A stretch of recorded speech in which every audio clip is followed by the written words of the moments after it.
Pessoal, agora nós vamos analisar o que vai acontecer com o diodo nos três retificadores, no retificador de meia onda, no retificador de onda completa com center tape e no retificador de onda completa em ponte, em relação aos diodos. O que vai acontecer neles quando a gente acrescenta o filtro capacitivo na fonte. E, basicamente, aqui no retificador de meia onda, o que nós temos que analisar é o seguinte. Quando o capacitor está carregado, então aqui ele está carregado, cargas positivas em cima, cargas negativas embaixo. E quando o diodo estiver polarizado reversamente, já que estamos falando da tensão inversa nos diodos, quer dizer que aqui vai ser menos e aqui vai ser mais, qual vai ser a tensão que vai ficar no diodo uma vez que ele não está conduzindo?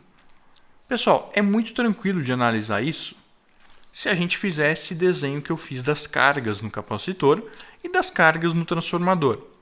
Nós temos aqui no transformador uma tensão de pico, que é o nosso V2P. E no capacitor nós também temos uma tensão de pico, que é o VCP, que é nada mais que o V2P menos a tensão do diodo. Em linhas gerais, nós podemos dizer, para simplificar o nosso cálculo, que a tensão que fica no capacitor é a tensão de pico do secundário, é o V2P. A gente sabe que fica V2P menos a tensão do diodo, mas a tensão do diodo normalmente é tão baixa que, para esse cálculo da tensão inversa, a gente pode ignorar.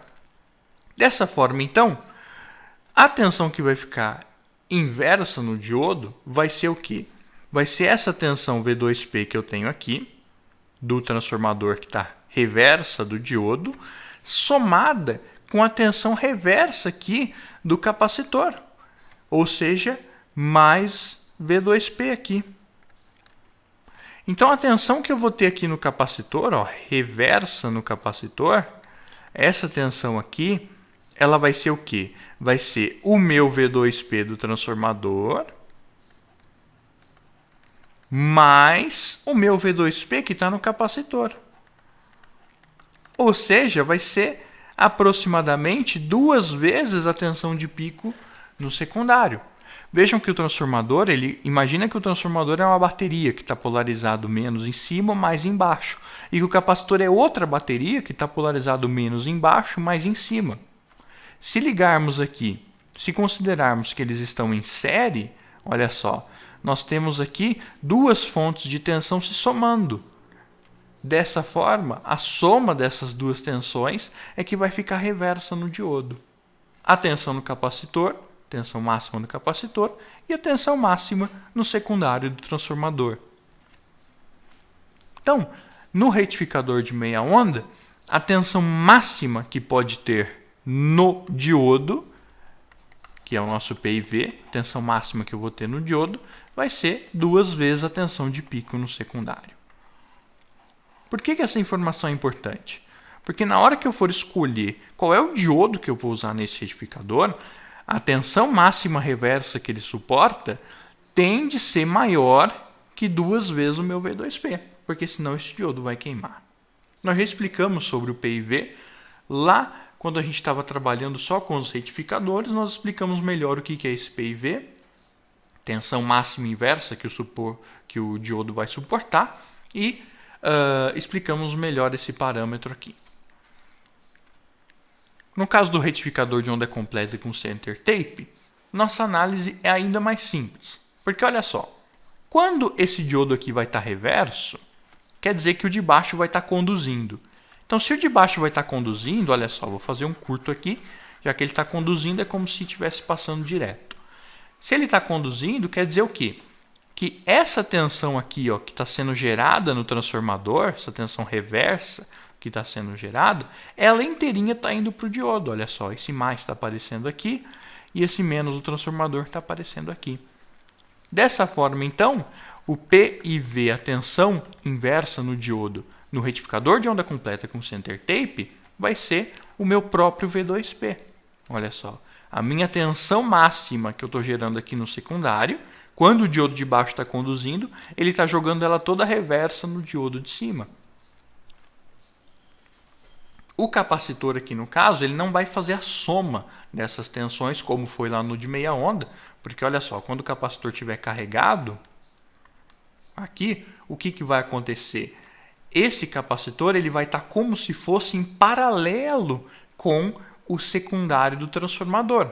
Veja só, o mais aqui de baixo do secundário transformador está entrando aqui, assim como o mais do capacitor, o positivo do capacitor, também está entrando aqui. Olha só, os dois mais estão entrando juntos no catodo do diodo e o menos também, olha só. Esse menos aqui está no terra, que está aqui no center tape, que está junto com esse menos aqui do secundário do transformador. Então é como se eu tivesse de um lado o secundário do transformador e do outro lado o capacitor em paralelo com ele.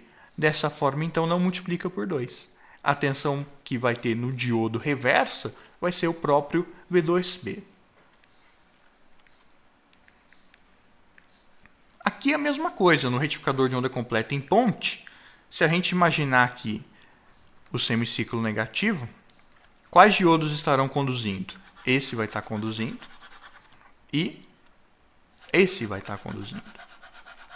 Já analisamos isso nas aulas de início sobre o retificador em ponte. Dessa forma, então, é só imaginar, olha só, esse mais aqui, ele vai estar passando aqui, olha, vai estar parando aqui. E esse menos, olha só, como esse diodo está conduzindo, ó, o menos aqui vai vir para cá. Então, esse diodo aqui ele vai estar polarizado reversamente com a tensão máxima do secundário. Ou seja, essa tensão reversa do secundário está indo toda para esse diodo aqui. Da mesma forma, está indo todo para o outro diodo lá também, já que esse mais, quando ele para aqui, ele vem para cá também. Esse menos, ele vem para cá também. Então, toda a tensão reversa do secundário está indo para os diodos. Então, P e V vai ser igual a V2P também. Quando o ciclo se inverter, ou seja, vamos apagar aqui os sinais. Vamos apagar aqui os sinais. Quando o ciclo se inverter, ou seja, quando aqui for mais e aqui for menos, aí os diodos vão inverter de papel. Esses diodos aqui vão estar conduzindo e esses diodos dessa diagonal vão estar em corte. E aí a tensão reversa que eles vão receber também vai ser V2P, já que a tensão toda do transformador vai ir direto reversamente para eles. Da mesma forma, o capacitor, nesse caso, vai atuar como se estivesse em paralelo com o secundário do transformador. Então, o único caso em que o filtro, a presença do filtro capacitivo, vai fazer com que a tensão inversa dobre é no de meia onda. Porque no retificador de meia onda não tem outros diodos aqui para fechar o curto nesse diodo enquanto ele está conduzindo e jogar a tensão do transformador reversa nesse diodo. Só tem um diodo. E aí, nesse caso, o capacitor e o secundário do transformador vão ter as suas tensões somadas todas em cima do diodo. Já nos outros retificadores, não, porque eu tenho sempre um diodo conduzindo e esse diodo que está conduzindo vai jogar a tensão reversa do secundário do transformador no diodo que não está conduzindo. Dessa forma, não multiplica por 2 e o capacitor, a tensão do capacitor não vai ser somada com a tensão do secundário do transformador. Então, dessa forma, o único caso em que a tensão inversa nos diodos vai ser o dobro da tensão do secundário, vai ser no retificador de meia onda, e esse, inclusive, é mais um dos motivos pelos quais o retificador de meia onda não é utilizado. Se eu utilizar um retificador de meia onda, o meu diodo vai ter que suportar uma carga de tensão reversa 2 vezes maior que a tensão máxima do secundário. Então, eu espero que tenha ficado claro para vocês e a gente se vê na próxima videoaula. Até mais. Tchau.